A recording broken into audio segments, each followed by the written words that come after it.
తెలుగు పద్యం తెలుగు తేజం నన్నయ్య నుంచి నాదాకా తెలుగు పద్య ధారావాహికకు స్వాగతం.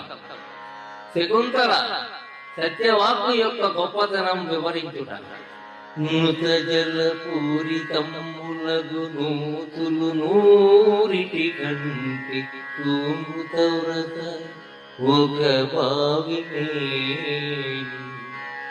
మరి బావులు నూరిటి కంటే ఒక్క సత్క్రతువతి మేలు, తత్క్రతు శతంబుల కంటే సుతుండు మేలు, తత్సుతు శతకంబు కంటే ఒక సుమృత వాక్యము మేలు చూడగన్, ఒక సుమృత వాక్యము మేలు చూడగన్.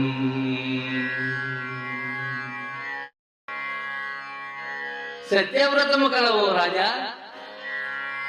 మంచినీటితో నిండిన చేతుడు బావులు నూరిటి కంటే ఒక దిగుడు బావు మేలు కాగా, అలాంటి బావులు నూరిటి కంటే ఒక మంచి యజ్ఞము మేలు, అటువంటి 100 యజ్ఞాల కంటే ఒక కొడుకు మేలు, అలాంటి 100 కొడుకుల కంటే ఒక సత్యవాక్యము మంచిది. ఇందులో చమత్కారం గమనించండి.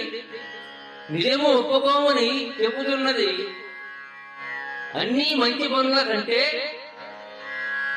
గొప్పది నిజము చెప్పడమే అని చెబుతూ, అలాంటి గొప్ప విషయమే పుత్రుడు ఉండడము అని చెప్పి పుత్రుని ఆవశ్యకము కూడా చెబుతోంది. సంబోధించడము కూడా సూమృత వ్రత అని, అంటే నిజాలు చెప్పడమే వ్రతముగా కలవాడివని గుర్తు కూడా చేస్తోంది. ఈ పద్యం నన్నయ్య నానా రుచిరార్థ సూక్తి నిధిత్వానికి ఒక మచ్చుతునక.